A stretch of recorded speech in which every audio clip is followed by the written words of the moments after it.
I know several people overseas. If I help one of them get a visa, am I acting as a foreign agent? So we would have to investigate into this. So if it's somebody that you knew before, there's no business dealings. But the thing is, Hunter didn't start helping this Yeah. guy until he became a member of the Burisma board. As someone that doesn't trust the FBI or the DOJ to do their job, you guys really call for a ton of investigations. Jesus Christ. All right. Good morning, everybody, and happy Monday. Yeah, we've got a good show for you today. We'll be hitting on a bunch of topics over the week. But first off, Jesus, you've got to explain to me that background. It's freaking hilarious. Yeah, so I mean, it's obviously a deep fake, right? Like Right. you're never going to see a picture of Trump kissing Fauci, and that deep fake. I don't know if you saw those deep fakes that the DeSantis campaign put out, where it was a bunch of Yeah. these Trump and Fauci images. That it's just kind of that first thing I wanted to talk about was going to be the DeSantis campaign. Okay.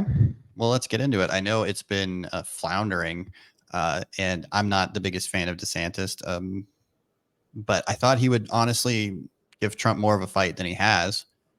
It's been absolutely terrible, like horrendous from a campaign standpoint. And I don't want to overstate it. Like, I think it hasn't been great. It hasn't lived up to the hype. It hasn't lived up to what DeSantis was as a governor, where he was just putting up win after win. And it really goes back to what DeSantis was doing before he announced his candidacy. It was DeSantis making attacks on Trump that weren't direct attacks. He was talking about, look at me, I'm winning. I won my election. Look at what I did during COVID. I handled things. I didn't just turn it over to somebody else. I didn't turn it over to my lieutenants. I took care of things. And those were the attacks that really won. And now that now that DeSantis has declared his candidacy, he's making these direct attacks. And direct attacks, just like trying to put out these fake videos that Trump was in love with Fauci and kind of overstating it, but also the attacks with saying that no, Trump is pro LGBT because he was allowing the dudes to run in his Miss Universe pageant, and also that Trump the Hunter Biden laptop. He said Trump colluded with the FBI to try to suppress the Hunter Biden laptop. That makes I, zero sense. I mean, I don't fault DeSantis's campaign for trying to tie Donald Trump closer to Fauci, because Fauci, more or less during the COVID year, was in charge. And it was under Donald Trump's administration that let all of it happen, right? So I don't discredit it offhand, because it is a legitimate tactic. You're going to try to tie Donald Trump to Fauci. Using deep fakes, on the other hand, I think it backfired in a big way, because I remember like seeing the image, not thinking too much about it, and then the news cycle for like the next 48 hours was DeSantis's campaign uses deep fakes to discredit Donald Trump. Um, so I think it backfired. I think it's just another misstep. I mean, ever since the Twitter launch, it's been misstep after misstep, and I think DeSantis is really just hoping that Trump ends up in prison, because then who knows? But even then, I don't think I don't see DeSantis gaining ground at this point. I think I think failure to start is going to be the epilogue of this campaign. It's just, DeSantis. Everybody was hyping him up as the front runner. He's just not going to be able to withstand Donald Trump. I mean, at all. Maybe. So when people were hyping him up, it was based on policy. It was all the things that he was doing were working out. And that's, I think, if DeSantis were to focus on policy as these are the things I'm going to do if I'm elected president, instead of trying to make these direct attacks on Trump, I think that's the winning campaign for DeSantis. The Twitter stuff doesn't really bother me that much, I think that more of is a failure on Twitter side, that they didn't expect as much traffic. They weren't prepared for it. The failure on DeSantis' side, maybe trusting that Twitter, this brand new, untested tech software, is going to work. Twitter had never really done live video like that before. So I mean, that's at the more end, on it just Twitter than became audio, and they didn't even shut the audio off in time for, like, we were hearing all the background noise and things like that. And it's just I think that is going to be the end of his campaign.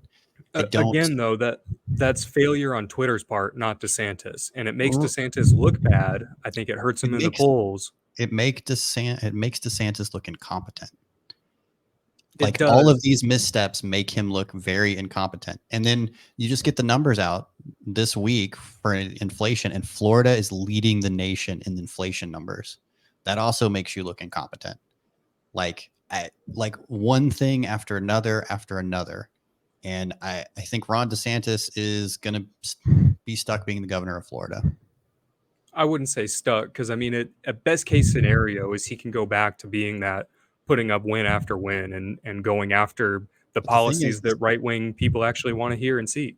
is like you can say win after win, but Disney is effectively challenging Ron DeSantis in Florida. That whole thing where they stripped their own internal government of power so that when uh, Republican puppets were put in to control that district, they have zero power. That's right out of the Republican playbook. Like we've seen it again and again. I think Ron DeSantis's wins are losses in disguise. You can say that, but it's still the policy that he's promoting and getting put into legislature. It's still the stuff that right wing people want to hear. It's the parental Okay. rights in education, allowing parents to have a say in how their children are taught instead of just turning that over to the state. And it's protecting children in general, saying that if you want to have whatever parades you want to have in public, that's fine. You just can't have adult material, adult themes, I and mean, have children present. we've talked about this before, where I'm a huge believer in parental rights. If I want to take my child to a gay pride parade, I should be able to. And there's nobody that says that I can't, except Sure, Republicans. sure, Except but Republicans. what if you want to take your child to a strip club? Is that still Okay. okay? I mean, I'm against it personally. And most strip clubs are 18 plus, which is fine.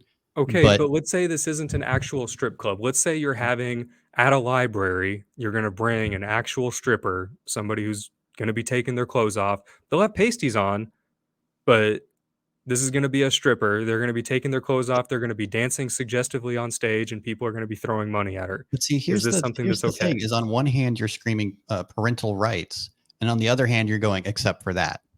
Well, So, I'm not as saying my except rights for as a parent, where do they end? In the Republican mind, where do my rights as a parent end? that's exactly what I'm trying to get into. Is Mhm. where does that line stop? Because if I say my child doesn't need food to live, they just need water. I'm going to give them all the water. This is a closely held religious belief. I Mhm. want my child to just survive off of water. No, the state's going to step in and take that child away for The abuse, thing is neglect. we've seen this play out, right? We've seen the family that refused to give their child any sort of medical attention because it was a deeply held religious belief, and they're like, "Oh, we're going to cure them with the power of prayer." Right? So at that point, the government did step in my view, rightfully so, right? So the question isn't, who gets to make the decision, right? The question is more like, at what point does the government get to step in? And I'm sorry, if you're sending your kid to public school, then you're at the mercy of the curriculum that the U.S. government has set forth. And I think that you've effectively waived that right at that point. You don't get a say. Okay, so If you at want a to certain say, point, you voted in at the ballot box.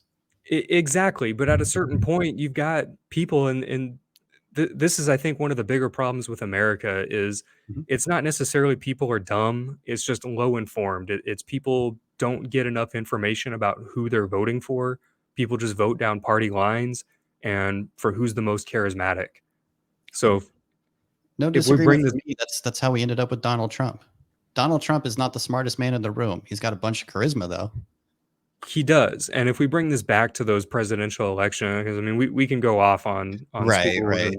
and transgender, but I think if you were to try to rate just even you and I, like where would you rate yourself in terms like scale of 1 to 10? How close is your ear to the ground? How much do you know about politics?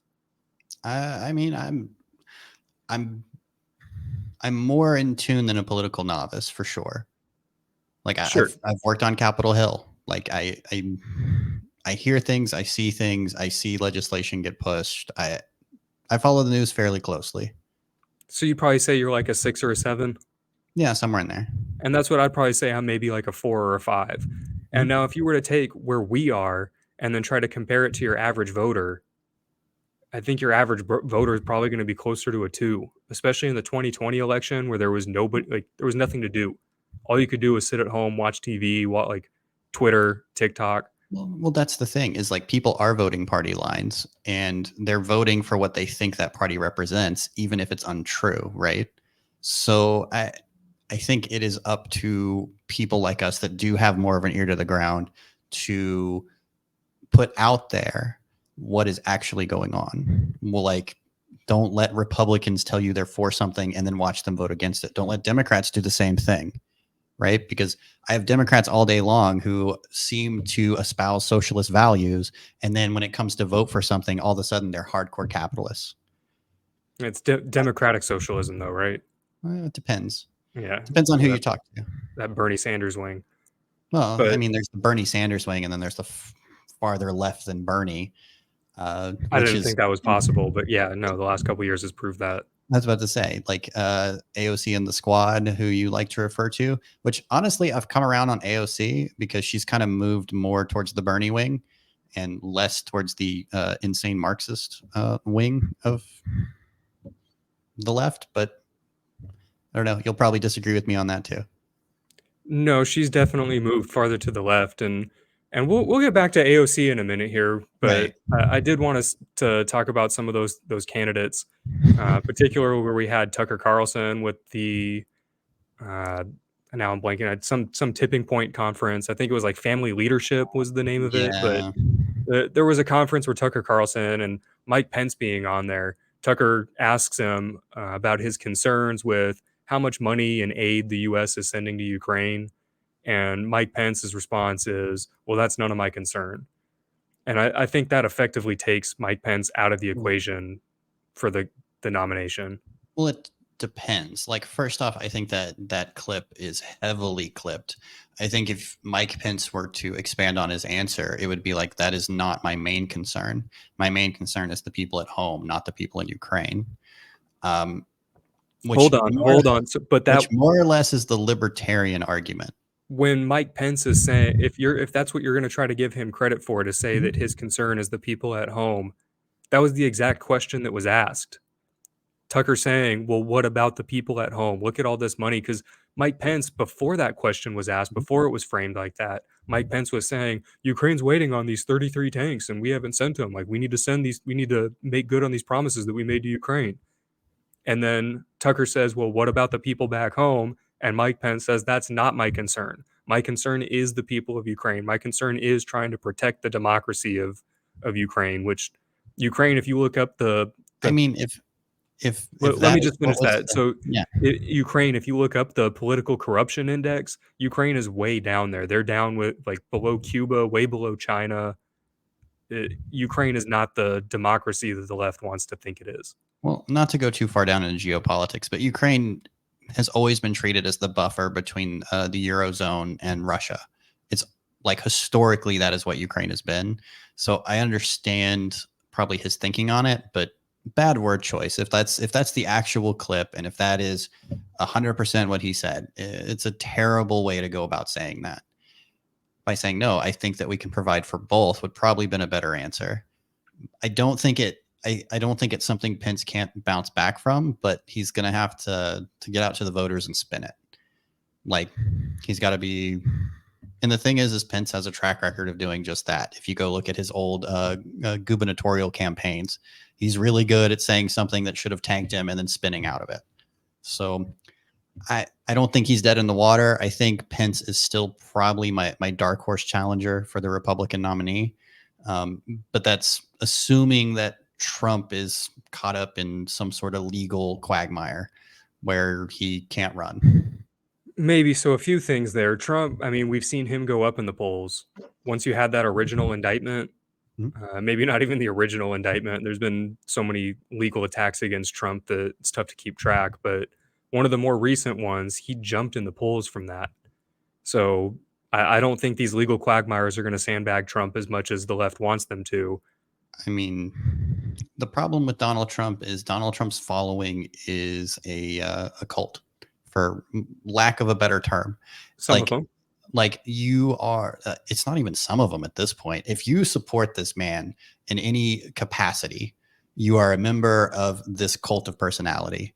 It is not, it is like, it's, I can't even give you the benefit of the doubt anymore, because you know who this dude is. You know what he's going to do. You know that this is all some posturing to try to get out of criminal charges. Cult of personality, I'm calling it like I see it. This is all it is. So I would argue that you are in the cult, saying that Okay. if you follow Trump, if you follow him or support him in any way, that you are part of the cult. So you're saying that I can't be a free thinker. I can't say that, well, there's some good about Trump and there's some bad about Trump, I think it that is. I'm in the cult because I see the good in Trump. I think it is very interesting that somebody would be like, "Oh, well, I think you're actually the member of a cult." Okay, who do I follow? Like, whose cult do I follow? Who The is who is my anti-Trump, the who never is Trump. my who is my supreme leader?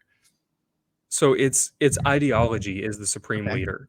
And I would say that's the same, similar to what you're seeing with Trump. A lot of people see him as this Mhm. godlike figure that can do no wrong. But I think saying that he can do no right is just as much of a cult like mentality. I don't think that it's a I don't think that it's a you can do no right thing, because there are things that Donald Trump has done, especially through his legislative tenure, that I've more or less agreed with. I not always agreed with the way he's gone about them, but I will give credit where credit's due. My thing is that you have someone who very openly has encouraged this kind of political fervor that led to violence on January 6th, and you're clamoring for more of it. I'm sorry, that's beyond. I do not understand the support for this man, and I probably never will. But what I do know is that those people who support him will support him no matter what. Like, he could be in prison for, I don't know, the worst crime imaginable, and they're going to write his name in on the ballot. That is a cult. You could say the same thing for Joe Biden, that there's people that Hold because on. he is the front runner of he's the face of the Democratic Party right now, there's people that would say Biden can do no wrong. Hold on. There's media outlets Biden. that will defend him to no end. This is what I've never understood about right wingers when they attack Joe Biden. Is there's kind of two Joe Bidens out there. There's this like ultra charismatic cult leader who needs to be destroyed at any cost, and then on the other hand, the news media paints him as the most incompetent person they've ever seen. So what I would tell the right is to pick one and stick with it, because this two-faced Joe Biden that is out there, you make it sound like it's two completely different people. So So I can clarify this up for you right now. So okay. first of all, the news media does not paint Joe Biden as this incompetent fool. That's more like right wing media paints him that way. The general news media paints him as this nice, caring, just loves his son and this innocent return to normalcy, but also dark brand. That's more what the news media characterizes Joe Biden. But when you talk about this two-person Joe Biden, Mhm. there's the Joe Biden that we see today that looks, in my mind, looks very, very much like he's suffering from dementia. And Mhm. then there's the Joe Biden from about 5 to 10 years ago. That's the Biden that's being investigated. That's the Biden that had Hunter flying around to Ukraine, flying around to China to And pick up again, bags of cash you're and making this float his name out accusation, there. which I disproved last show, which is you don't know any of that. You can't prove any of that. You didn't So disprove anything. All you did was bring up questions, and those questions aren't answered yet. That stuff is still going on with. yeah, but you can't tout it as if it's fact before it's answered. You can't say Joe Biden has Hunter Biden flying around brokering deals with all these countries. You don't know that. Well, first of all, this is an opinion show, so I can say whatever. Like I I can mean, throw out all my yes, opinions but that I I can want. also But push back on that and be like, your opinion's not based on fact. Like, yeah, that's fair. That's what right, we're here for. That's right, what you're here for. That's what I'm here for. Instead of just right, this single sided monologue. right. But when you look at the corruption from this Hunter Biden just administration, That's where you see that whistleblower that we talked about last time that we didn't know his name, and now Mhm. we do. Gal Luft or Luft, I don't know how Mhm. to say that, but either way, he's now being hounded after. He's a fugitive from the law. He fled bail, which does make you look kind of guilty, but so did Julian Assange, so did Edward Snowden. But he's being prosecuted by this Biden administration for being basically Hunter Biden without the last name Biden. The accusation against him was being an unregistered foreign national. And Okay. that's what you had Hunter Biden doing, going I think in it China is and Ukraine. I think it is disingenuous to compare this person to an Edward Snowden or a Julian Assange. I think those people release classified information that belong to the US government and are now paying dearly for it, even though my personal belief is neither of them should be punished for it. But this man isn't just facing a charge of acting as a foreign agent for China. He is facing charges related to arms dealing to So you can, Iran. yeah, that So, it like, wasn't arms to Iran. It was Iran oil that he was selling. Um, but you still have this. It's more like he was brokering deals to sell weapons, and he thought he was acting on behalf of the United States. He thought it was all on the level. He wasn't trying to hide any of what is this. an IRS agent doing brokering oil deals to Iran? Excellent question. Let's have that Like, investigation. yeah, But absolutely. it still seems very suspicious that he's being charged with acting as an unregistered foreign national, or For foreign China, national foreign agent, agent. Yeah, foreign foreign agent. agent. So he's being indicted for that. But Mhm. you've got Hunter Biden, who has helped getting somebody who was being investigated by Ukraine, a Ukrainian foreign national that was being investigated for corruption. Hunter Biden helps that guy get a visa. How is that not acting as a foreign agent to help a Ukrainian national get a visa? Okay. Can And I know several people overseas. If I help one of them get a visa, am I acting as a foreign agent? so we would have to investigate into this. So I'm, if it's somebody that you knew before, there's no business dealings. But the thing is, Hunter didn't start helping this guy man, until he became a member of the Burisma board. as someone that doesn't trust the FBI or the DOJ to do their job, you guys really call for a ton of investigations. Like, oh, I'm going to call on these organizations I don't trust to investigate Hunter Biden's dealings. So I'm not saying FBI or DOJ specifically. If anything, I would want the House to be investigating these. Just like if there was something that was on the right that was some, like, would you I'm want Republicans investigating January 6th, or would you I'm want Democrats I'm investigating all it? for it. I'm all for it. Go ahead and let the House launch all these investigations and waste their time dealing with all this while we get back to matters of, actually governing. Oh, okay, but if let's say you had Jim Jordan and Thomas Massey and Ron Paul, Ra- Rand Paul. Let's Yeah. say you had them going through and investigating January 6th, and Mhm. then they throw their hand like, "Hey, we didn't find anything. Like, it was a peaceful protest." Would you Okay. say, "Oh, okay, like we had the investigation"? I mean, I'd say the video evidence dictates that they couldn't have come up to that conclusion. Like, So, you remember when I said we'll get back to AOC? So, right. so let's talk about some of that video evidence that Okay. I was trying to find it before. Like, I couldn't find any good clips before the show here. That there's video of a guy going to one of the doors. There's protesters outside.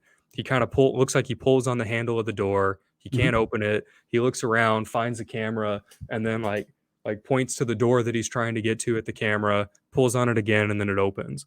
And I think Mhm. the only reasonable conclusion to draw from that is this guy's trying to open the door. He looks at somebody who at the camera where somebody has the magnetic locks controlled, Right. tells them, "Hey, I need this door opened," and now he's allowed to open the door. I Some mean, other guy that's already inside comes and tries to like, "No, what are you doing? Let's hold this door closed." He gets pulled back, and protesters are allowed to enter the Capitol.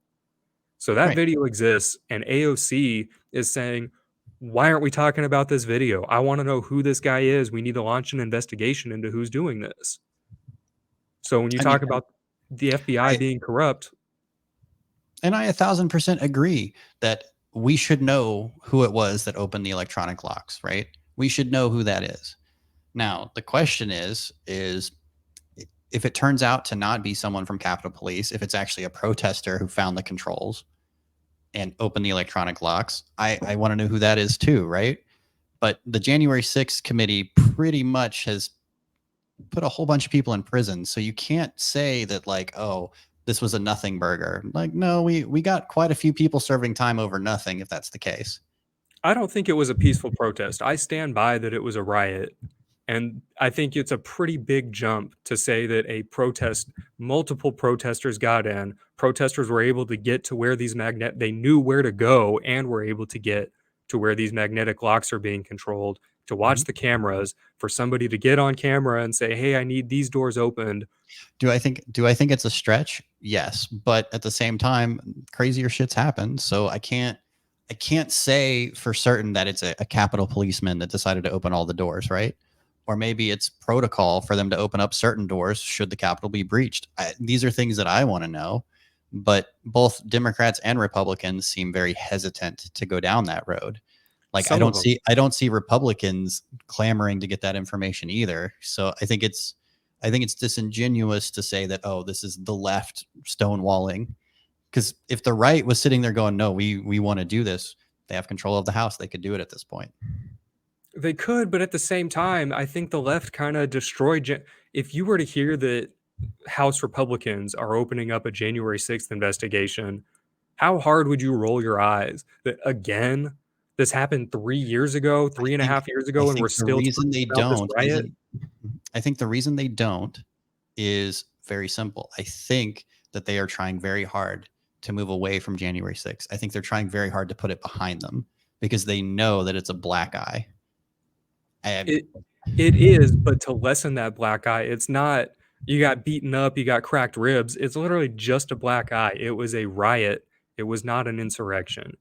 And okay. somebody who uses that same language is Mike Pence. So, okay. Well, I'm going to formally disagree because the definition of insurrection is more or less a concerted effort to overthrow a sitting government, which is exactly what they were trying to do.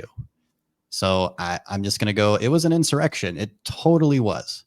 Now, you can sit there and call it a riot all day long, and we can go back and forth over the differences, right? Because I'll call the BLM protests riots because those are riots. Their objective wasn't to overthrow the sitting government. January 6th was an insurrection. Defund the police. Is that throwing out the sitting government? That sounds Are, like a are you step are you towards trying to tell insurrection. me that the police are in control of the government? I would say that saying overthrow, like get rid of the police, is absolutely a step in a revolution or Defund is not. insurrection or whatever word you want to We've throw in been there. down this road. Defunding the police is not the same as having no police. There are people out there calling for no police, and I thoroughly disagree with those people. But defunding the police is actually something I can get behind because I Okay, do but think would you say that getting rid of the police is that a step towards insurrection? no. Hmm. Hmm. Well, go so the January 6th and kind of tying this back to those presidential elections. Vivek Ramaswamy, who you want to talk about a dark horse, if Mike Mhm. Pence is your dark horse for the Republican nomination, Right. Vivek is definitely my dark horse nomination. And that's something that he talks about for January 6th is that January 6th happened because you had people that were censored. They weren't allowed to speak. And people who aren't allowed to speak, they start to scream. And people who aren't allowed to scream, they fight. They turn to violence. And that's what he's saying, at least, that we saw with January 6th, is that you had people who weren't allowed to speak. They were censored on Twitter. So they started to scream, and then that got censored. So now you're seeing this violent outbreak, whatever you want to call it. That's what you see happening in January 6th. So I think it's an interesting narrative. I also think it is a, a wrong narrative. Uh, I've watched right wingers scream up and down that they're being censored while they post the most vile stuff I've ever seen all over the internet. So if they were being censored, why am I still seeing it? Like if So, they're being like why I so don't you think there was a concerted effort to censor conservatives. I think that's what they want to believe. I just don't think their views are that popular. maybe so you can't conflate all censorship. You can't say that somebody who's saying, "Yeah, let's go overthrow the government," that person getting censored is the same thing as saying, hey, check out this Hunter Biden laptop story, that those are both in the same vein of censorship. Like, yes, they both got censored, but one of those, I think we can all agree, calling for violence is not protected under the First Amendment. But Correct. sharing a news story, whether you consider it misinformation, disinformation, sharing a story that you believe to be news on Facebook or on Twitter or whatever big tech platform, that is a very different type of censorship. So the Hunter Biden laptop, if you actually look into it, what they'll say is they'll be like, well, we couldn't verify it, right? Which is true. There was only one news outlet that was putting it out at the time, and they're like, well, Twitter took us down. I was like, yeah, because Twitter looked at it and said we can't verify this, and no other news site is posting anything like this. So, I mean, you can call that censorship, but I just call it being a good editor. Like, I'm not going to post something I can't verify, right? Maybe, but that's up to you. That's your call. Twitter is not a news organization. Twitter is Okay, just a platform where news organizations go and but post that stuff. it's a private business who had a mandate to combat disinformation. So what they did was they go, oh, well, we have this disinformation problem, which again, we can go round and round on whether or not Twitter should have been involved in that at all. And I think me and you both have found common ground there where I don't think Twitter should be acting as an editor. I don't think that, they should have any sort of censorship whatsoever. Like, I think you should be able to post whatever you want on there, which is fine. But I think at the same time, rewinding the clock back to 2020, seeing something like this, which no other news organization was able to verify, I can see why they took it down. Okay, so what about Jussie Smollett? How many Okay. people got their accounts banned? How many people, how many news outlets got shut down? How many tweets got censored for saying believe Jussie Smollett? A, I, a I mean, story that we know is a hoax now, and there was no corroborate. You just had one person saying this is the my thing account. the thing is though, is if you again rewind the clock back to that, you had not just one news outlet, you had several news outlets reporting on it and saying this is true, right? And all of those news outlets got taken for a ride, Okay, right? Like, okay, but you can't shut down a story and then nobody else. So if New York Times gets banned from Twitter, you're not allowed to post anything okay. from New York Times account now. Why would you go post about this other news outlets tried to Okay. post about it So and their post got censored. So so you let me can't get well, let me just you mhm. can't say that no other news sources posted about this when the censorship is actively occurring on that. So if I am sitting at my desk and I am in control of Twitter and I am operating under a mandate that says I need to combat disinformation, and I pull up a news article from, I think it was Newsweek. I forget who posted it originally, but they were the ones that got the takedown, right? But no other news organization could corroborate the story. I think it was New York So, Times. yeah, was it New York It Times? was a huge I been don't think it around was New York forever. Times. I I don't I think it would was New York Times. I am almost maybe New York Post, but that doesn't sound right. I am almost positive it It was was New a it York was a Times. smaller publication. I remember that was the only one. There were several articles that mentioned it, but they were the only ones that ran with it. So I think if I'm sitting at my desk and I'm reading this article and I'm going, all right, well, and I start looking it up and I start Googling for it, this, that, or the other, and I can't find it anywhere else, yeah, I'm gonna flag that as misinformation because no one else can corroborate this story, right? Now, do I think it was Twitter's job to do that? No. But do I think it was censorship? No, I don't think it was. How is that not censorship to say you're not allowed to post about I think if you even mentioned, like, Tony Bobolinsky's name or Hunter Biden laptop, if any of those Again, words were all of those found, are it was an the thing is automatic like flag and all of that removed. is anecdotal. Like a lot of people that accounts got banned and they're like, "Oh, I got banned because I mentioned the Hunter Biden laptop story." Turns out was not true. There's this entire like AP expose on it where it was like, no, these people were banned for saying absolutely ridiculous things, some racist, some vile white supremacist stuff, and their accounts got banned. And then they went to the news and was like, I was banned because I mentioned the Hunter Biden laptop. Completely untrue. Maybe, maybe not. I haven't seen your AP report, so I am unable to corroborate that. So therefore, Right. I'm gonna flag what you just said for misinformation. I mean, that's your right to do if Yeah. you own that platform. Yeah. If you Yeah. own the platform in which I post something, right, you more or less have control over what I post there. Twitter was a private company. They can do whatever they want. Except when Elon Musk buys them, and then now it's no longer a private company. We need free speech for or First Amendment. No, I think what Elon has stumbled into, and I think it's actually hilarious to watch, is he decided to try to open up the platform to be a free speech platform, and it has backfired gloriously. Like the average view counts are down, the average website videos are down, like across the board. Advertising revenue is down across the board. Kind of. Elon, I don't use Twitter as much as I probably should for trying to at least start promoting this show, but Elon, Right. I had just seen an image that Elon posted saying Twitter up for all these different categories across the board, like 3% increase over last quarter. And you can say it's quarter over quarter growth and, compared to what it was a year ago. But I think even comparing to I'm like talking about the 2020, like numbers pandemic since he numbers. took over. I'm talking the numbers since he took over are way down. But Like, again, so that's the point I'm trying to make is that pandemic numbers are going to skew that because people weren't allowed to do anything. You had all of Hollywood was pretty much shut down, so you're not getting a lot of new TV shows or a lot of new movies. Most of the movies that have come out since the pandemic have not been great. It's just production quality seems to be down.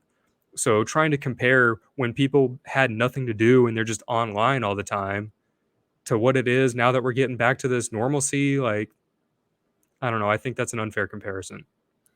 okay. I mean, I'm just looking at pre-Elon takeover, post-Elon takeover.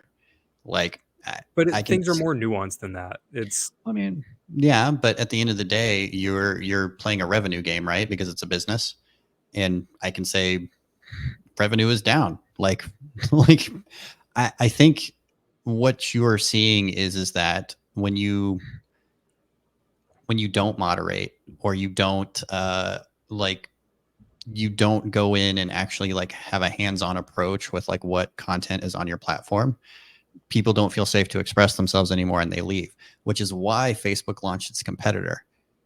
Like they saw the perfect opportunity to strike and they struck. Like for sure. But the thing is, so Threads, this 100 million signups.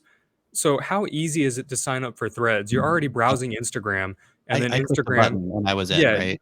Do you want to go create your Threads account? And you just click OK. Versus Twitter, you got to go sign. You got to enter your email. You got to get the confirmation. It's definitely more effort and more clicks than what you would have to do to sign up for Threads. So we'll see in next quarter's numbers, maybe even a month. We'll Let's see see in the long what run. Threads daily active user count looks like. I mean that's fair, but at the same time, I'm looking at it and I go, hey, businesses don't normally launch competing businesses with like businesses that are doing well, right? They don't like Facebook would not have gone after Twitter if Twitter was killing it, right? Like they Okay, saw an opening and they jumped in. well, when did Facebook start? When MySpace was doing well, right? I mean, sure, So but it's not necessarily, MySpace. oh, The our thing our is, MySpace had a problem with monetization, which Facebook solved. Like ad feeds, things like that. That is the problem Facebook solved. that is the problem that Facebook solved over Mhm. MySpace. But when you compare Threads to Twitter, I think that solution becomes part of the problem. That's what people who use Threads complain about, is that when they're looking through, when they're scrolling through their Threads feed, they're seeing posts from a bunch of people that they don't follow. They don't know who any of these people are. And it's just the promoted tweets, or I don't know what Threads calls their posts, but Right. it's promoted content, not content that they actively want to follow and see. But that's the thing is what I'm looking at is I'm looking at two different policies, right? I'm looking at two different governing boards between the two platforms. And I mean, we're going to see in the long run which one wins out. But what I am seeing is that, you know, Facebook's parent company Meta uh, immediately was like, hey, Twitter's getting kicked in the teeth right now. Like, if we're going to capitalize on this, we have to launch a competing service, which they did. So I think as much as you want to complain about censorship and moderation, it seems that people want the moderation. Like it, at least at face value, it seems that people feel better about posting their stuff online when they know it's moderated. I think the left wants it because the left is used to it's that quote that I had last time Mhm. where when you get used to preferential treatment, equal treatment feels like discrimination. And that's what the Right. left is used to seeing is all But this right-wing content, anything that they flag for being white supremacy or anything that they can make the case for it, that gets moderated and pretty much anything that they want to post gets allowed. Even if it's anti-white rhetoric. That okay, all you want I on think Facebook, all you want on old Twitter. that's the You thing think though. Is so yeah, so here's one that, if we swing this conversation kind of in an unplanned direction here. So right. the term cisgender being a slur, I Mhm. never agreed to that. Like nobody ever consulted straight people like, "Hey, what do we want to call you instead of normal?" And no, I get to be called normal. When I'm in the 95% plus of the population, that is the norm. That is normal. Okay, but normal changes over time, right?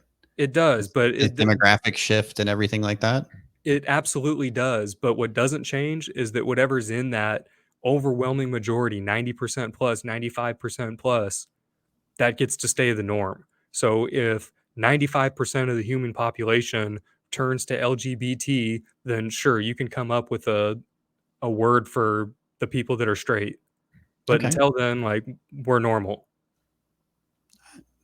I mean that's your opinion. I think that calling somebody normal is I don't know, could mean anything, right? But in a textbook, I would like it. Is this person cisgendered or are they trans? So Like, I think, is this person trans or not trans?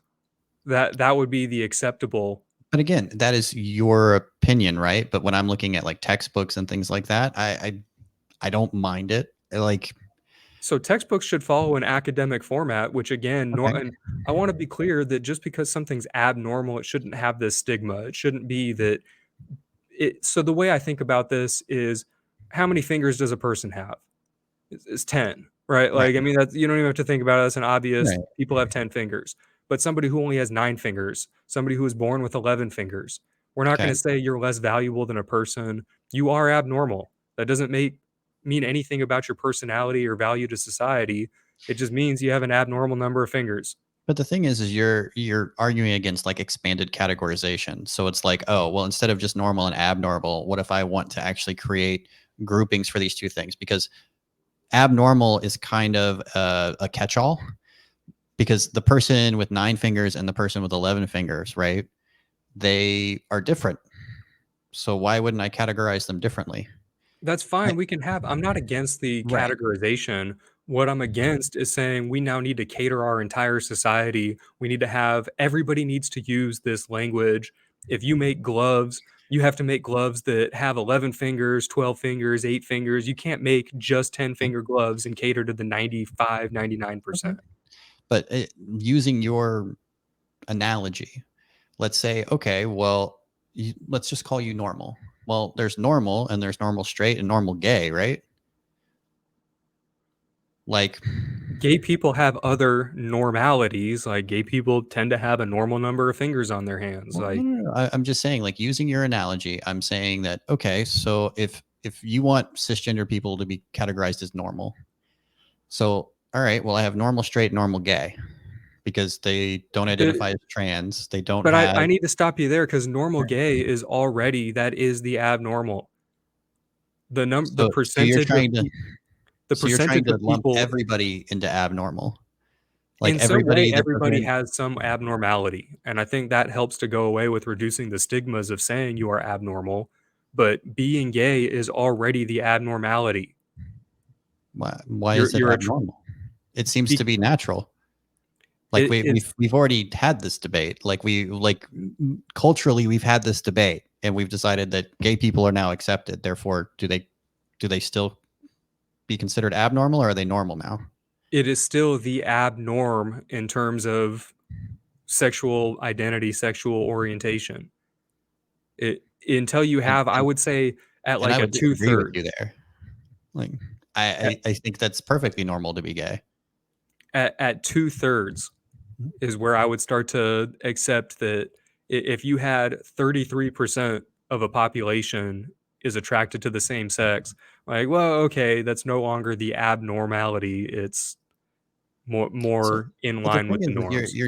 you're trying to apply like a statistical number to what's normal and what's not, and I'm like, well, if it exists naturally, then it should be normal, right? Okay, And so people are born with 11 fingers, right?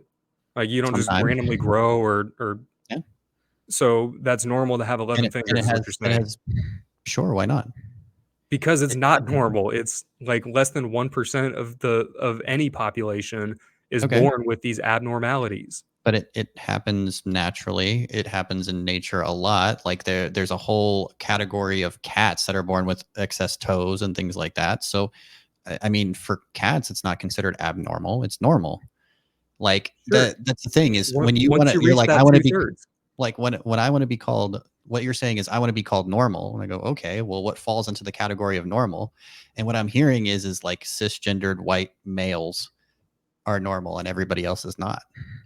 Like if your skin color is black, is that normal? So They're 13% of our but population. Is that normal?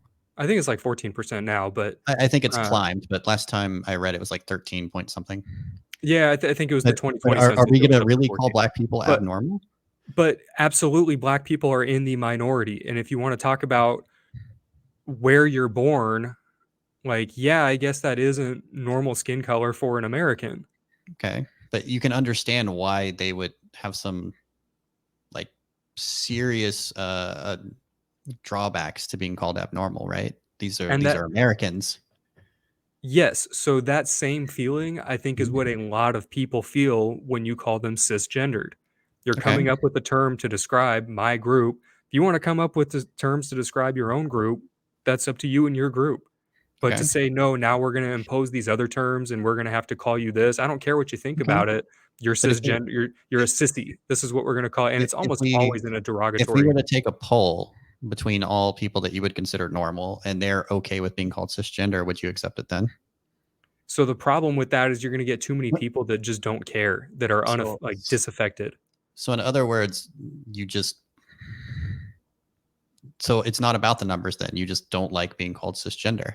So what and why does it matter if it's the entire group? If there's one person that doesn't like being called something, I thought Okay. that was your entire narrative was that if we took a vote and said this person that changed their name, this is their dead name, and we were to have everybody in the world vote and say, do we care about this one individual being called Stacy or Steven?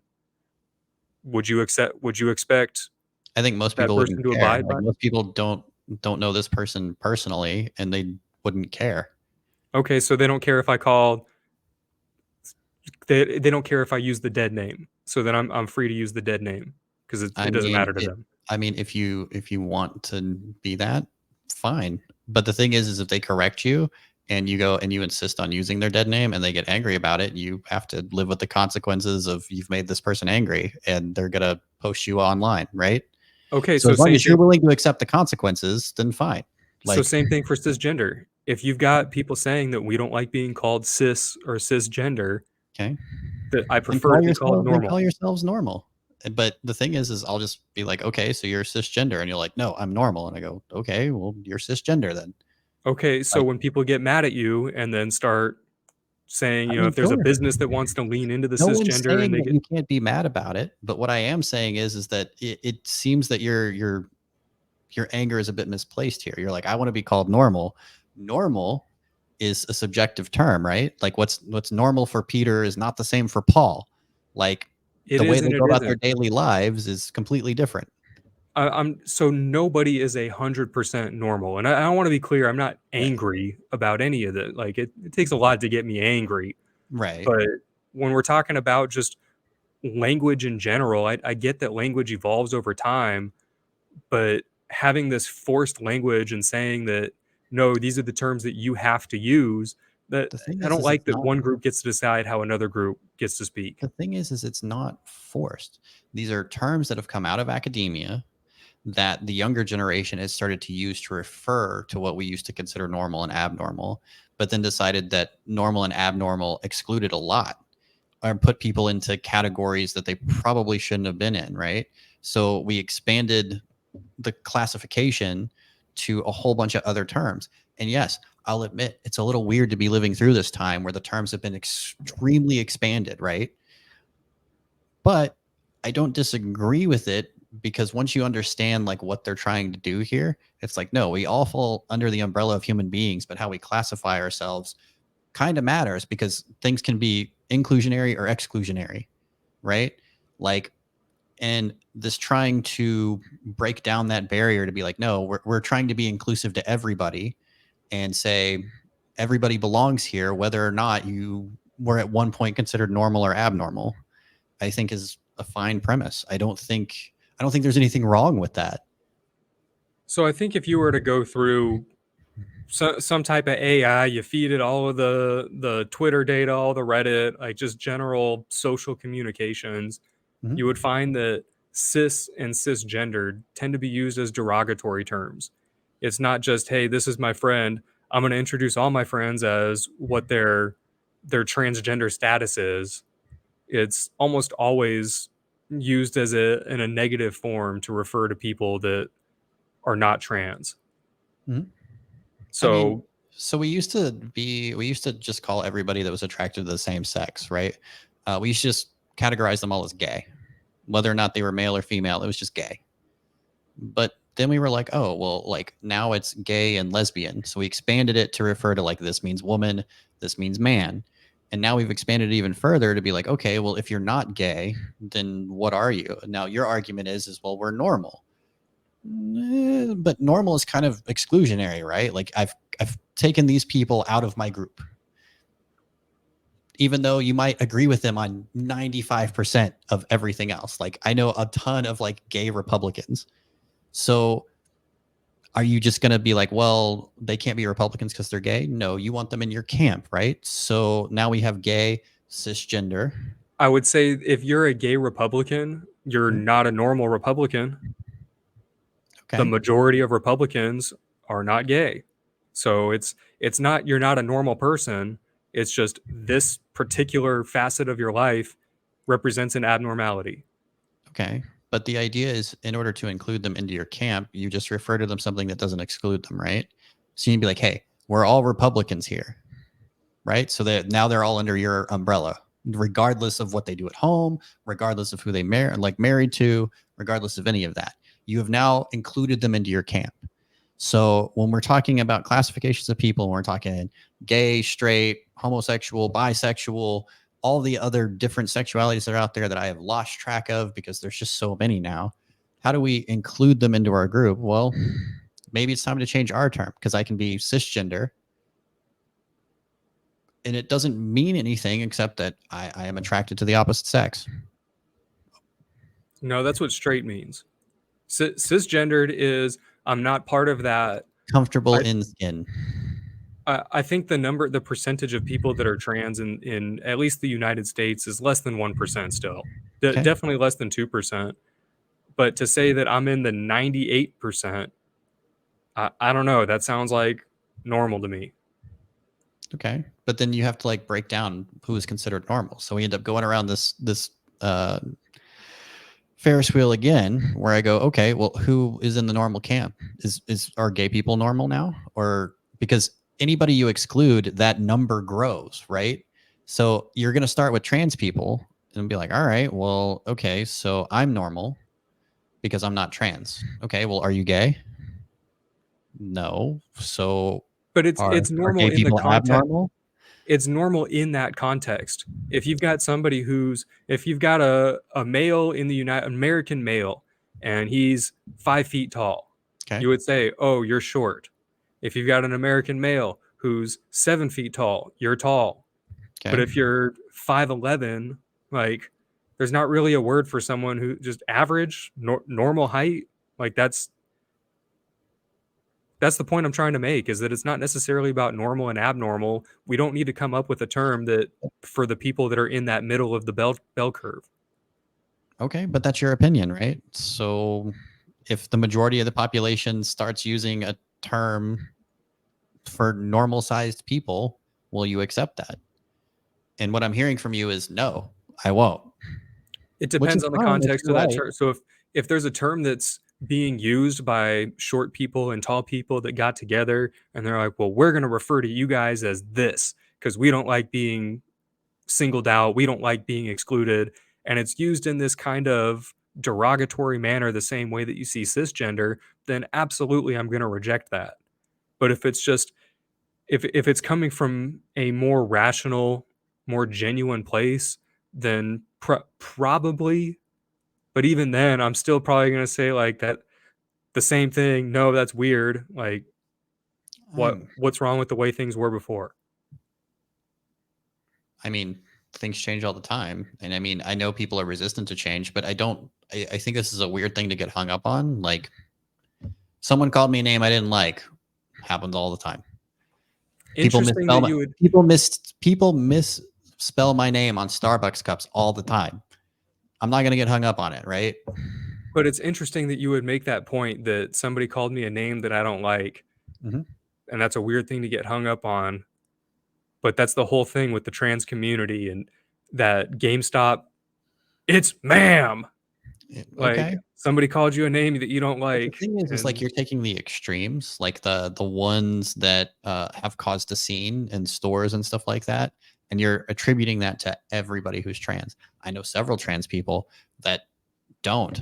Like I mistakenly call one of my friends by their dead name all the time, just because I grew up with this person, and it's weird for me to switch vernacular. They don't get upset about it. Like it's new to me, right? Like I've called you this name 90% of your life. And now that you've switched your gender, now I'm having to learn it, right? But the thing is they see the effort and they appreciate the effort. And what I'm saying is like you can be polite and respectful when you do it. And yeah, every now and then there's going to be some crazy video that comes out about someone upset because they got misgendered, right? But you have no idea what that person's day was prior to that. They could be having the worst day of their lives, and that was the thing that set them off. Okay, Like, so like, I'm gonna stop you there because that you're still always responsible for your actions. I oh, don't care what kind of day absolutely. you're having. Like, well, I was having a bad day, so I hit this guy with a baseball bat. I'm like, I mean, no, you're still responsible. absolutely, you're responsible for your actions. But what I am saying is that people tend to jump to the extremes when they are trying to somehow disparage this community. And I go, well, this community is big and growing, so it might do you some good to learn the terms, the vernacular, and at least try to treat these people like human beings. So Like it, I think you just did that. So okay, where you're talking about the extremes and like, oh, I'm bringing up this extreme anecdotal evidence of, just these couple clips that I found online. Well, you're bringing up the extremes on the other side. Well, look at how normal this is. Look at this person that I personally know, right? and well, they don't care. So you're using No, anecdotal evidence but to it counteract anecdote. Like, okay. But what I'm saying is like, all right, well, out of the number, if it's 1% of the population, like you claim, right? Like if it's 1% of the that's not what I population, claim. This is okay, what like PubMed. Like, I'll even give you up to 2%, but okay. So let's go with the 1% that has been thrown out there, right? That's still a lot of people in this country, right? So if we're saying, well, are you telling me that I'm going to find video on every single person being mad because they well, you got can't set the disparaged and standard of called by their dead name, right? you can't set the standard, and again, you're playing that extremes game. You Okay. can't say that, well, anecdotal doesn't work, so now we have to take the standard and say we need every single person's opinion on that. Like, Okay. Well, no, I'm just saying, like, I think you're going to be really surprised that the clips that have been thrown around of people being upset because they got called by their dead name usually have two factors in there. There's normally one, that person has asked several times to be like, hey, stop using my dead name. Like I am referred to as this now, right? And that person is either made a mistake or is being a dick and refusing to do it, right? And yeah, like, hey, if I've asked you nicely several times to do something and you don't do it, I'm probably going to be upset. Like, just then be you have every right to be upset, right? exactly. I have every right to be upset about it.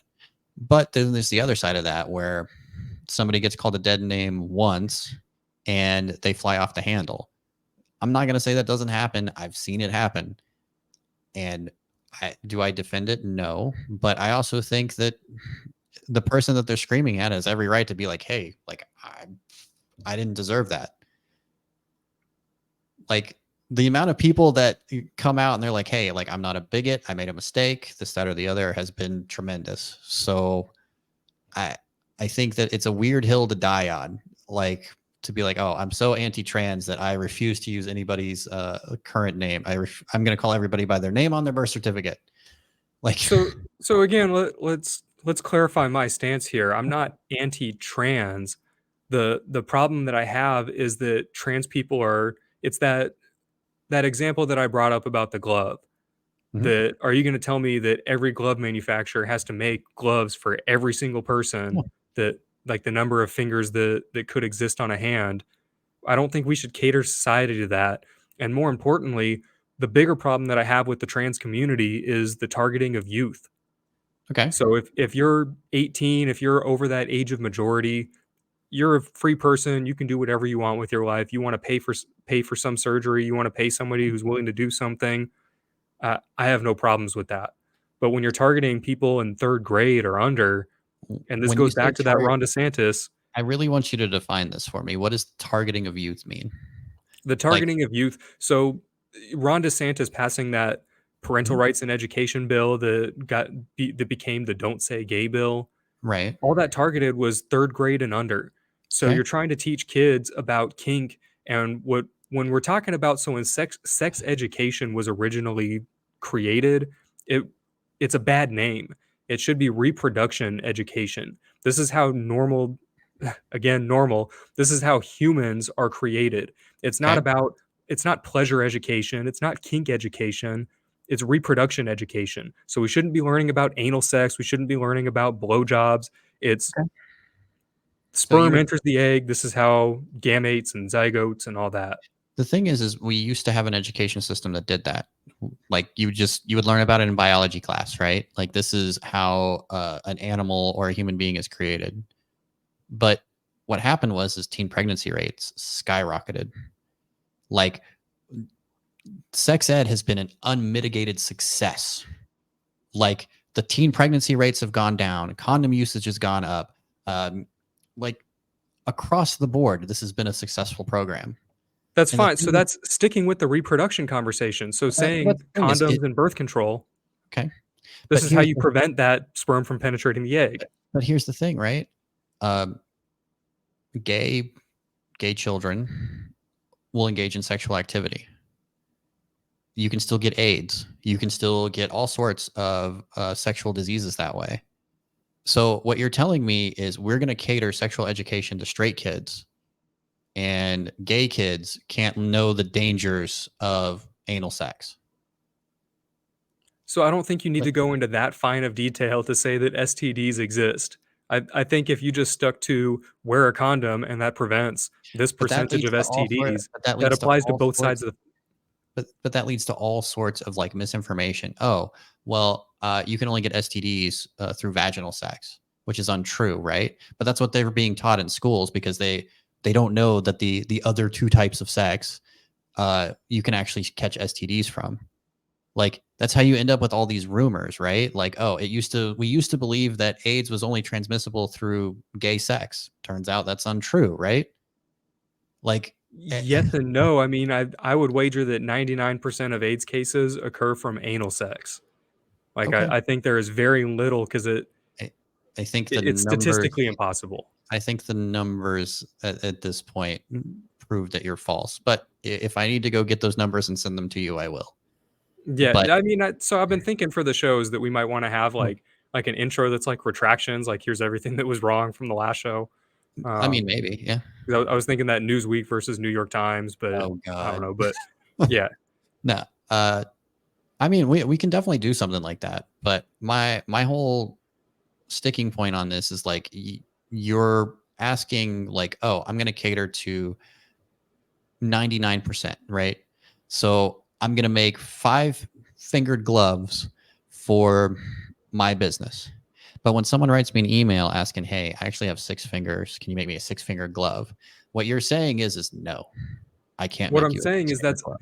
what I'm saying is that's up to the business, but Okay. what should not happen is I'm gonna now increase the price of all of my 5-finger gloves for everybody else so that they can help like, I don't want this person with 6 fingers to feel left out, Okay. so I wanna have a standard price for every I'm not gonna charge this 6-finger person more, so we're just gonna raise the gloves by everybody by 10%, and then that way they get a 90% discount.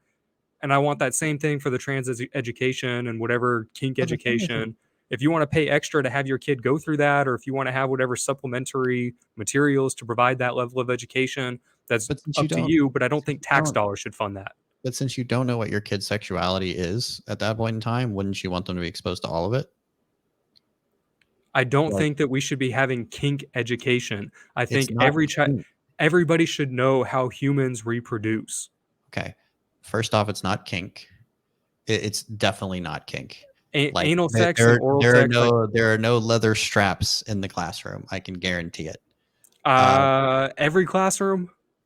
I You really mean, want to make that blanket statement, and like I'm you gonna want to make make the the blanket statement that I have never heard, seen, or anything someone bringing a sex strap into a sex ed class. Now, maybe in the third grade class, like I maybe for what we're right, talking about here, but right, again, kink isn't just okay, leather. It's not just ball gags or BDSM. Like okay. I would say that Anal sex has been practiced for millennia, so is oral. Are you gonna tell me that those are kink?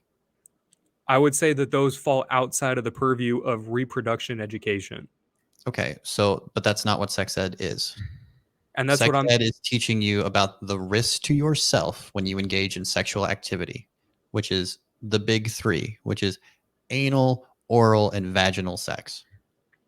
I mean, I it's sex education. I don't. I what I'm getting at is I think you can cover the risks of Mhm. STDs with just vaginal intercourse. Okay, I don't think you have to cover and when you here's end all up the with different kids ways that that you can have sex. think, oh well, yeah, I've heard of all these diseases, but you can't get them if you just do oral sex. I I would mean, start to say that there's some natural selection going on in that. oh Jesus. Okay, I think we've gotten to the end of this show then, because that is by far ridiculous. Like the thing is like sex ed again has been widely successful in the prevention of STDs and everything else. Like all of those numbers have gone down since the introduction of sex ed. And now all I'm hearing from people in the right is like, oh, sex ed is kink education and we should get rid of it. I'm like, this is a tired argument. The statistics don't agree with you. So why is this even a thing? Why is this even on the table? I'm not saying get rid of sex education Okay. altogether. I thought I made that like my point very clear that I think reproduction education, covering unplanned pregnancies, covering STDs, I think all of that still hits the points that you're trying to make, and Mhm. that this would help reduce unplanned birth rates. I think having no sex education is going to be detrimental, Okay. but I don't think kids need to learn about. And if you want to talk about that leather and kink and stuff in there, that's what that this book is gay, or whatever those banned books that the left wants to call them. That's what they're saying is here's how you go on Grinder and you find somebody to hook up with. Again, they are not instruction manuals. They are stories. Like if you are not going to open up one of those books and it'll be like, here's how to create a Grinder account. Here's how to post pictures. Like it's not an instruction manual. It It is not a doesn't have textbook. like It's it a doesn't story. but it's a story with the instruction. It's not an instruction manual, it's an It is saying, instruction oh, narrative. I created a Grinder account and I posted this, and all of a sudden I got hit after hit after hit. It is not a here's what you put down, like here's how you market yourself, like here's how you pretend that you're an 18-year-old when you're actually a 7-year-old. You're not going to find that. But And the thing why is if should that anybody be would in actually schools? read those books, they would know that. Why should that be any part of the curriculum? Okay, so if we want to ban all sex books from public Don't take schools, the extreme. No, don't take the extremes on this and say we're going to okay, ban all sex books. Why should there be Okay, books why is that one form of sex allowed and the other not? because it's normal? In your view, but if I'm a gay student, is that not normal for me to want to read books about gay sex? I wouldn't say it's abnormal for a gay person to want to Right. be in with gay culture, but again, I don't think it should be taught in schools. I don't think there should be straight sex books in schools. It should be focused on And again, reproduction and an you just academic. said that I was taking the extreme, and I was like, fine, then we will ban all sex books from schools, which means that most of Shakespeare is out, the Bible's definitely out, and a whole bunch of other things. So if you're like, oh, well, I don't think we should teach straight sex in school, I'm like, all right, well, teach it. Like teaching somebody something is kind of a stretch here, right? Because if it's a story that contains it, you're like, oh, well, that contains gay sex, I don't want it. I'm like, well, there's Well, most of there's a the books in difference the library between contain straight sex. So something like Shakespeare that just contains some overtones and okay, something like, hey, here's a book that's all about whatever sexual ideology.